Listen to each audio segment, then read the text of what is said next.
on se retrouve pour une nouvelle vidéo. Une vidéo pas sur les yeux cette fois-ci. On va être sur des cloportes. Voilà, alors en fait j'ai acheté des Armadillium maculatum zebra. Donc c'est des cloportes plutôt bien pour débuter. Je les ai achetés à quelqu'un sur Facebook, donc qui s'appelle Christ Socrates. Vous pouvez retrouver son Facebook en description. Voilà, si vous êtes intéressé, il en vend. Là, bah tiens, là on en voit. Ah bah voilà. Déjà, je crois qu'ils sont en train de copuler. Je dis peut-être des conneries. Bah ça m'arrangerait. Parce que du coup, plus vite ils se reproduisent, plus vite, bah voilà quoi, j'aurai une grosse colonie, donc c'est nickel. Alors pour moi, on va laisser là-dedans, puisqu'avant de pouvoir bien les observer, on va venir faire leur terrarium.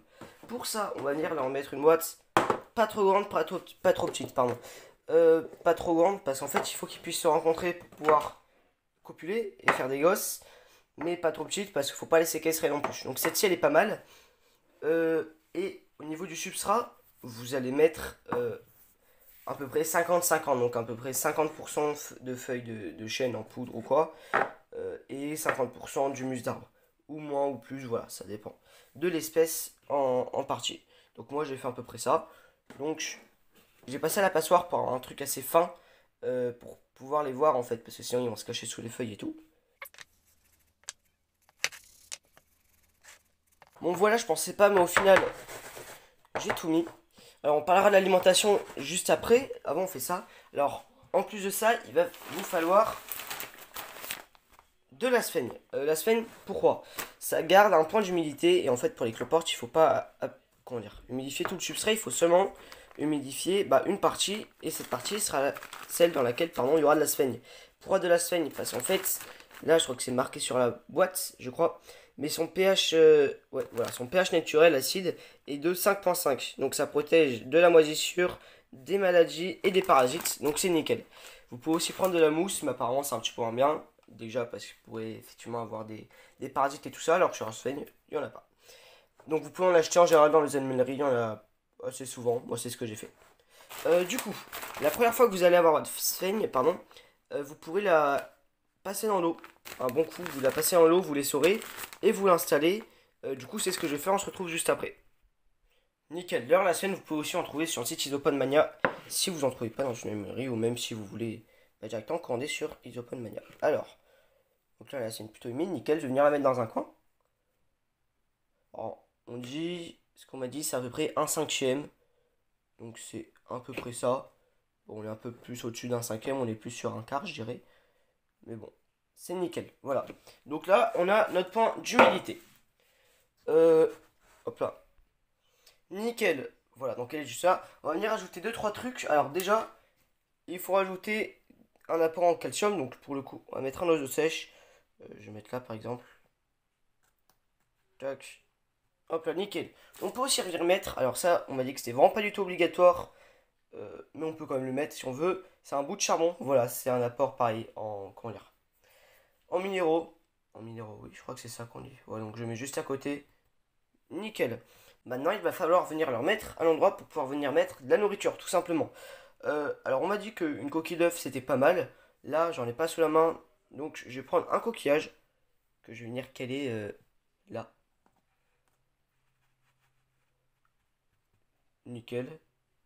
Faut pas, en fait, faut pas mettre la bouffe directement sur la terre, sur le substrat, pour éviter les moisissures. Ok.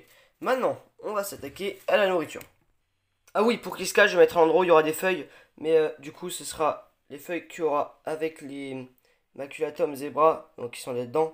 Et c'est pour ça que je vais, que je les mettrai après, quoi. Ok, donc au niveau de la nourriture, il y a ça déjà. Alors en gros, c'est de la bouffe pour poisson. Le mieux, c'est d'avoir des paillettes. Moi, j'ai pas pris des paillettes, pardon. C'est genre comment dire. Je sais pas comment on appelle ça. Bon, je vais ouvrir pour vous montrer. Putain. Bon, ça m'a mis un peu partout. Le focus. Oui, c'est ça. Ça va leur faire un apport en protéines. Donc c'est bon.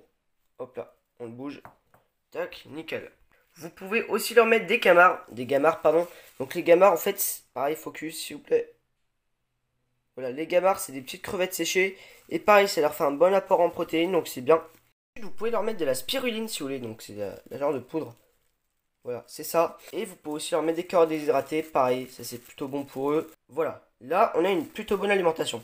D'ailleurs, au niveau du substrat, j'ai oublié de le dire, hein, mais il y a des cloportes qui vont plus se nourrir de substrat que la nourriture qu'il y a là, et d'autres au contraire, ils vont plus se nourrir de ça que ce qu'il y a dans le substrat. Ok, on va venir mettre tout ça sur le côté. Nickel. Alors, maintenant, je sais pas trop quoi faire, parce que, vous voyez, il y a ces deux-là, et je sais pas trop ce qu'ils font.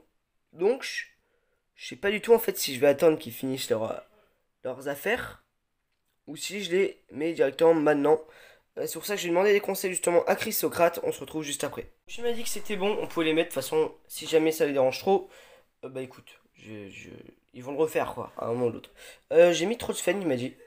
Parce qu'en fait, la boîte, elle est pas. Enfin, il y a trop de sphènes comparé à la taille de la boîte. Et du coup, ça va faire du substrat trop humide. Parce qu'après, eux vont venir. Oula, vont venir apporter l'humidité un petit peu partout. Parce qu'en fait, ils vont venir bouger la sphène. Hop là, j'enlève un petit peu. Tac, tac. Ça me paraît mieux déjà. Attendez, je regarde. J'enlève encore un petit peu. Hop là. Hop là, hop là, hop là, hop là. Hop là. Nickel. Ok, c'est bon. On est bon. Du coup, je vais venir mettre les cloportes. Ok, nickel, c'est bon. J'en mets 2-3 feuilles déjà. Il y en a un. On le voit juste là. Voilà. Alors attendez, c'est un peu trop zoomé. Voilà, il reste encore tout ça. Donc on va venir les mettre. On se retrouve juste après. Là, il reste tous les cloportes qui sont mis au fond de la boîte. Il y en a aussi juste là. Nickel. Ouais, du coup, il a mis du papier humide au fond. Bah, pour garder l'humidité, quoi, le temps du transport. Donc, c'est nickel. Voilà, c'est nickel. On a fini leur terrarium. Hop là. Je vais leur mettre un deuxième coquillage dans lequel je vais leur mettre la spiruline. Parce que je sais pas s'il faut la mettre avec ou la mettre séparément. Donc, voilà, oui, ils sont en train de découvrir. Il y en a là-bas. Ah, bah, lui, il est tombé. Je crois qu'il y en a déjà pas mal. Ouais, sur le charbon et sur l'os de sèche. Hop là. Il y en a quelques-uns sur la sphène et sous la sphène d'ailleurs. Et il y en a quelques-uns là. Hop là. J'espère si on en voit dessous. Non, on n'en voit pas. Bon, bah voilà. Nickel, voilà. Donc je remercie encore une fois Chris Socrates. Vous pouvez toujours trouver son lien en description si jamais vous êtes intéressé pour lui en acheter. N'hésitez pas à vous abonner, à liker la vidéo. Je vous dis ciao pour une prochaine vidéo. Tchuss.